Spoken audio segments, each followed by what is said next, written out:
Alright, good evening folks, it's Enforcer Matt and welcome back to another short war video, and today we have very big news coming out of the Middle East and also in Ukraine. But first, to start off with our biggest news of the day, we have just now heard that Israel has declared a state of emergency inside of their country for the upcoming week. As tensions between Hezbollah and Israel start ramping up to a fever pitch, we're seeing many escalations being taken place right now inside of Lebanon. Israel specifically airstriking many different targets, and also Hezbollah is returning fire on the city of Haifa inside of Israel. We're also hearing word that Israel has ordered the evacuation of Beirut in Lebanon, and right now that's causing some traffic jams to occur outside of the city, and right now it's total chaos. And we're also hearing as well that Zelensky is currently in the United States presenting his peace proposal for Ukraine, and also we did hear of a Russian incursion into Japanese airspace a short while ago, causing the Japanese to fire flares at the aircraft, and right now those tensions are rising between Japan and Russia. But with that, we're jumping into our first post of the day, which goes to Disclosed TV. And right here we do have the actual letter itself from Israel. Israel has now declared a special situation on the home front, which indicates that something big is about to happen with Israel's military toward Lebanon and also the proxy forces of Iran. And here we do have a letter proving that. So basically this is the equivalent of a state of emergency for Israel, and they're calling it a special situation. And we have heard rumors that Israel is about to do a ground incursion into Lebanon to take some territory potentially for a buffer zone, and to also make sure the proxies are pushed way back away from Israel's borders. So we do have confirmation of that. And in our next post here, we actually have a post from Intel Doge who says the sirens are now sounding in Haifa itself, which is a first. And this hasn't happened in quite some time. We're seeing the city of Haifa in Israel being attacked by Hezbollah forces, presumably, or some Iranian-backed proxy force, and that there are currently strikes happening all over the region right here near Haifa, and that is certainly not good, and it indicates that extraordinary measures are being taken by both sides to really ramp this thing up very quickly. And to give you some more context into this Haifa attack that we're currently seeing right now, we do have our next post here, which goes to OSINT Defender, and it says interceptor missiles from the Iron Dome have been seen conducting interceptions moments ago over the city of Haifa. And it is important to know that so far it sounds like all the incoming missiles or rockets from Hezbollah, they have been shot down by the Iron Dome and also David Sling's air defense system. And right now it looks like there are no casualties, but of course we will need some more time to confirm that. But real quick, let's take a look at the video and see what we have. And right here you can hear these sirens going off in the city of Haifa, and here are some interceptor missiles going up to hit their targets, which are incoming from the Lebanese side. So we can see absolute chaos with them flying around everywhere out here, and they are intercepting their targets and taking them out, as you can see right there. And the Iron Dome is working quite well as usual. It's always a feat to see that system in action because it is very effective, and so far it's doing a really good job today. But with that, we're jumping into our next post, and this one goes to Phytux News. And like I said, we are expecting some escalations from the Israeli side toward Lebanon, and right now we're hearing that military sources say that Israel is also planning a ground offensive in Lebanon that would include the capture of a buffer zone consisting of a few miles of territory north of the border. So this right now appears to be the best piece of information we have as to what Israel might actually be planning to do. And considering they have now declared that special operation on the home front, this does seem to be very likely to happen in the next 24 to 72 hours based on our current estimations. So this is currently the current situation inside of the Middle East, and things are about to go down. So with that, we're jumping into our next post here, and this one goes to Guy Elster, and we're also hearing the United States is ramping up as well in response to these tensions, and that the U.S. is now sending additional troops to the Middle East amid the escalating fighting between Israel and Hezbollah, according to the Pentagon. So remember, we already had a good number of assets in the region, and largely that has deterred Iran from taking any crazy actions toward our allies in the area, but now we're sending even more to try to basically tamp the tensions down between Israel and Hezbollah. So that does indicate the U.S. has intelligence, knowing this could break out at any moment, and I guess we're hoping to try to tamp things down a bit, but I really have doubts about that at this point, considering the fact that Israel has declared a state of emergency, and also Hezbollah is ramping up for even larger fighting. But even bigger news than that, in our next post here, which goes to Inside Geopolitics, we are now learning that Israel has sent messages and warnings to the people in Beirut, which is in Lebanon. They've told them to evacuate areas of the capital, according to the BBC. And this is a very big deal. Beirut is the capital city of Lebanon. A lot of people are there, and right now Israel has told people to evacuate because apparently either airstrikes are about to happen very soon or some type of military nuclear action is about to take place, and Israel wants to try to get the civilians out of the way so they can just hit the proxy forces and avoid any extra collateral damage. And shortly after these warnings and messages were sent out, we did get confirmation from the IDF that it is actively striking in Beirut, and right here we do have the post right here directly from the IDF proving that they are striking inside of the capital city. So it was directed precision airstrikes taking place, and we were told that another high-ranking member of Hezbollah was the target of that attack, but we currently have no details as to whether or not he was eliminated or he was able to escape those airstrikes. So we don't know right now, but there are explosions being heard in the capital, and also it says right here the senior Hezbollah member Ali Karaki was the target of the attack. So like I said, we don't know if he's been taken out or not, but he was the target. And considering Israel's really good track record with taking out these people like this, I would say it's probably a 50-50 chance that he was taken out. So we'll just have to wait for more confirmation. But with that, we're moving into our next post, which goes to Phytux News, and we are seeing very large traffic jams forming at this hour as people continue to flee from southern Lebanon amidst the panic of a war breaking out. So let's take a look at the video and see just how bad this is.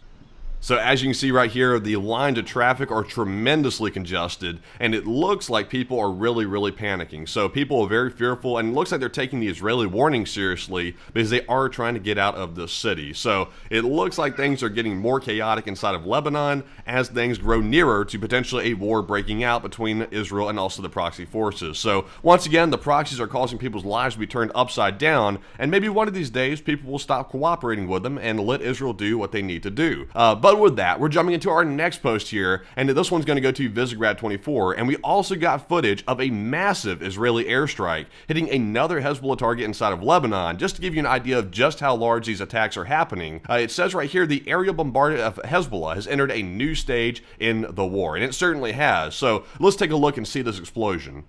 So right here, there came that missile right down on that target right there. That was a Hezbollah target that was just smashed by that missile.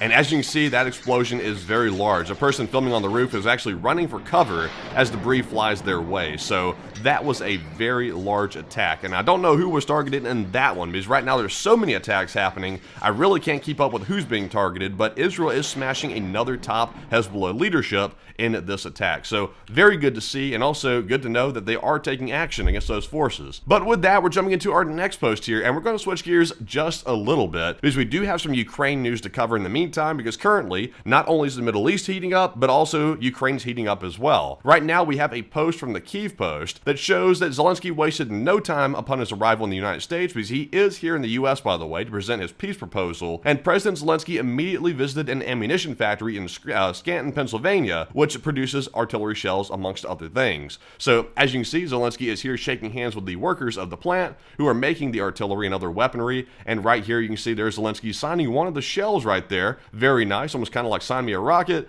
and right there you can see he's at the table discussing things with the military leadership and also the private sector as well to ensure that he has more weaponry and ammunition to be able to fight his war. But with that, we're jumping into our next post here, and this one's going to go to War Translated. And like I mentioned just a moment ago, the main reason Zelensky is in the United States is because he's presenting his victory plan that has been requested by the US government to basically figure out what Zelensky basically is planning to do to win this war in the near future. So right now we are getting some word as to what that might include, and right now, according to the publication, which is the Journalist of the Times, one of the provisions are providing Ukraine with security guarantees similar to Article 5 of the NATO Charter, also continuation of Ukraine's operation in the Kursk region in order to secure a territorial card, and also a request for specific modern weapons, and providing Ukraine with international financial assistance. So obviously we're not told in this report exactly what Ukraine plans to do to win the war on the ground, but of course they can't say that out loud. That would be an OPSEC violation, so sadly we are not going to be able to tell you much about that. But we can tell you, according to the Journalist of the Times, that Ukraine wants protections similar to Article 5 of the NATO Charter. So I think Ukraine's basically come to the realization that it's going to be very hard to get actual NATO admittance under the current regime inside the United States. So I think what they're hoping for is maybe they can get some sort of security guarantee that basically acts like Article 5, but that might be a really big ask considering the fact that the main reason they're not being allowed into NATO is because Russia is very, very insistent upon the Article 5 provisions not being allowed to be used by the Ukrainian government. So I'm not really sure if that's actually going to happen or not, but that's currently on the table. And also they say they want more specific modern weapons. I'm not sure what that means right there, but they're presumably wanting things more advanced, maybe than the F-16. So I'm not really sure what that might include, but they are asking for it. And of course they do need more financial assistance with just basically raw finances like money to be able to keep their economy going in the meantime, because they currently are in a war economy and things are going quite roughly with the Ukrainian economy due to the Russian aggression on their territory. So overall, some pretty expected things here. The thing that is really unexpected to me is asking for Article 5 protection, because considering, like I said, the fact that they're really not being allowed into NATO because of that reason, they are asking for it nonetheless. So I'll be very fascinated to see how this goes with these current talks. But with that, we're jumping into our next post, and this one's going to go to OSINT Technical. And right here, we got a very embarrassing incident for the Russians. We can see that a pair of Russian teens reportedly torched a Russian Mi-8 transport helicopter in Omsk, Siberia, after receiving an anonymous offer of money via Telegram, of all things, Telegram at this point, and the helicopter was severely damaged and likely a write-off. And right here you can see the damage to the helicopter is quite severe, and there's a fire extinguisher, a very comically sized fire extinguisher right over here on the right. It looks like they were able to extinguish it, but the helicopter is in very foul shape and probably won't be flying anytime soon. So definitely a complete write-off on this one, and it's a pair of Russian teens that did it because they got some money on Telegram. So quite crazy, they showed up and did the work of the Ukrainians, which is really good to see, by the way.